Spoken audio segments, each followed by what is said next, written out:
Bagaimana RHK pengawas sekolah sesuai Perdirjen 4831? Saya akan coba sedikit menjelaskan dan mungkin nanti filenya bisa di-download bagi teman-teman yang akan membuat RHK pengawas sekolah. Tapi jangan lupa, yang belum subscribe silahkan klik subscribe, like, komen, dan share. Jangan lupa bagikan pada teman-teman di grup-grup WA agar teman-teman pengawas bisa mendapatkan pencerahan yang sama. Bapak Ibu sekalian, terkait dengan Perdirjen 4831 yang terbit tanggal 11 Agustus tahun 2023, ini memberikan transformasi pada pekerjaan pengawas atau kinerjanya pengawas itu sudah berbeda. Kalau dulu kita mungkin lebih banyak terkait dengan pengendalian, kalau sekarang itu pendampingan. Nah, ini yang menjadi berbeda pekerjaannya. Nah, untuk itu akan saya coba bedah satu persatu, mudah-mudahan bisa membantu teman-teman. Baik, teman-teman sekalian, kalau di sini RHK atasan ini antar kabupaten kota, provinsi itu tentunya beda-beda karena memang visi misinya berbeda-beda. Jadi targetnya juga mereka berbeda-beda. Nah, ini tinggal ngikuti masing-masing kalau yang di sini mana yang memungkinkan bisa ambil untuk cascading-nya. Namun untuk rencana hasil kerja ini harusnya sudah mengikuti dengan Perdirjen 4831. Di dalam Perdirjen 4831 itu ada 4 tugas pokoknya pengawas. Yang pertama adalah membuat rencana pendampingan pengawas sekolah sesuai dengan Peraturan Jenderal Guru dan Tenaga Pendidikan nomor 4831 tahun 2023. Itu yang pertama. Nah, itu nanti diawali dengan cara pemetaan ya ke sekolah-sekolah ya untuk bisa dibuat perencanaan. Nah, ini ada analisis yang harus dilakukan oleh pengawas untuk sekolah binaan semua.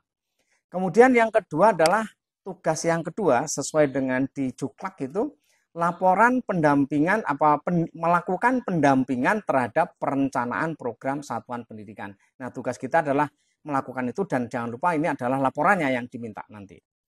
Kemudian yang ketiga itu adalah pendampingan terhadap pelaksanaan ya, pendampingan terhadap pelaksanaan kerja satuan pendidikan. Nanti juga dibuat laporannya. Dan yang terakhir tugas pokoknya adalah membuat laporan hasil pendampingan satuan pendidikan. Nah ini. Nah untuk membuat RHK yang pertama untuk indikator kinerja individu. Pada saat kita membuat rencana pendampingan pengawas sesuai Peraturan Jenderal atau Perdirjen 4831 itu, maka kuantitas atau kuantitasnya ya, jumlah dokumen rencana pendampingan pengawas itu cukup 1 dokumen. Nah, adapun kualitas itu adalah persentase rencana pendampingan pengawas ini harus sesuai dengan jumlah sekolah binaan. Nah, targetnya di sini 85 sampai 95% atau mungkin dibuat 95% silahkan. Tapi kalau kita melihat dari contoh yang ada di video yang dijelaskan dari BKN itu ada rentangnya ya, ada yang menuliskan 80 sampai 85% gitu ya. Nah, kalau di sini kalau pengawas menurut saya masih memungkinkan kita 85 sampai 95%. Sehingga kalau nanti tercapai 100%, ada kemungkinan kita ada kesempatan untuk mendapatkan melebihi dari ekspektasi. Kemudian waktunya, ketepatan waktu pelaksanaan rencana kegiatan itu 3 bulan. Karena memang di sini harus dari awal kita harus bisa memetakan ya, terkait dengan masing-masing sekolah. Ini cukup lumayan rumit ya untuk mendapatkannya. Nah, kemudian yang kedua itu adalah pendampingan terhadap perencanaan program satuan pendidikan. Ini juga ada. Jadi sekolah itu ketika menyusun program itu harus ada pendampingan dari pengawas sekolah.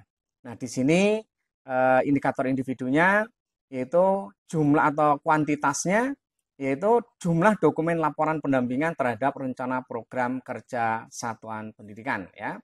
Itu yang ini. Kemudian jumlah dokumennya 1 laporan. Nah, adapun kualitasnya, persentase laporan pendampingan terhadap perencanaan program sekolah atau satuan pendidikan sesuai dengan jumlah sekolah binaan.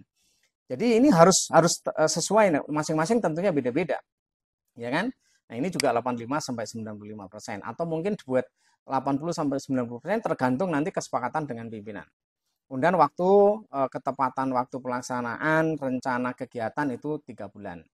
Nah, kemudian untuk yang ketiga, itulah pendampingan terhadap pelaksanaan program kegiatan. Jadi antara sekolah satu dengan sekolah lain itu beda-beda. Ini sesuai dengan Perjanjian 4831. Yang didampingi adalah sekolah. Di sini untuk kuantitasnya adalah jumlah dokumen laporan pendampingan terhadap pelaksanaan program kerja satuan pendidikan itu satu laporan. Kualitasnya adalah persentase laporan pendampingan terhadap pelaksanaan program kerja satuan pendidikan sesuai dengan jumlah sekolah binaan. Tentunya antar pengawas satu pengawas lain itu tentunya berbeda ya. Ini 85 sampai 95%. Waktunya 5 bulan pelaksanaannya ya. Itu kita targetkan 5 bulan. Kemudian yang berikutnya adalah pelaporan hasil pendampingan satuan pendidikan. Ini wajib membuat laporan. Jadi pelaporan ini wajib dilakukan oleh pengawas ya untuk bisa disampaikan kepada rekomendasinya disampaikan kepada kepala dinas. Adapun nanti penjelasan bagaimana pembuatan laporannya, saya ada aplikasi yang nanti bisa saya bagikan, tapi ini ada premium ya. Oke, kemudian jumlah dokumen laporan pendampingan satuan pendidikan itu satu laporan. Kemudian untuk kualitasnya adalah persentase laporan hasil pendampingan satuan pendidikan sesuai dengan jumlah sekolah binaan. Nah ini yang keempat, itu sesuai dengan Perdirjen 4831. Adapun yang lain adalah tambahan. Adapun tambahan juga tentunya berbeda, tapi kalau saya sarankan laporan tugas kedinasan lain ya relevan dengan tugas pengawas ya. Ini tentunya banyak karena tidak diduga-duga di sini nanti. Maka di sini diperlukan laporan yang jelas ya. Di sini kalau targetnya di sini jumlah dokumen laporannya nanti satu laporan dijadikan satu jadi satu bundle itu satu dokumen. Di dalamnya adalah ya persentase laporan tugas kedinasan lain yang relevan dengan tugas pengawas yaitu antara 85 sampai 9%. Nah, di sini tentunya ya masing-masing akan berbeda-beda ya. Ketepatan waktu pelaksanaan rencana kegiatan juga 12 bulan. Karena di sini banyak nanti tugas-tugas dari kepala dinas untuk membantu kepala dinas dalam kegiatan-kegiatan peningkatan mutu di sekolah itu antar kabupaten kota juga berbeda-beda. Maka di sini menjadi penting untuk dibuatkan di tambahan. Tapi dokumennya cukup satu yang nanti dibuatkan semakin banyak. Nah, nanti targetnya sampai berapa persen ya tergantung dari awalnya ya. Seperti itu. Baik, teman-teman itu yang sesuai atau RHK dari Perdirjen 4831. Bagi teman-teman yang menghendaki file ini, kalau yang mau gitu ya, monggo nanti bisa buka di deskripsi, di sana ada link yang bisa digunakan untuk download file ini.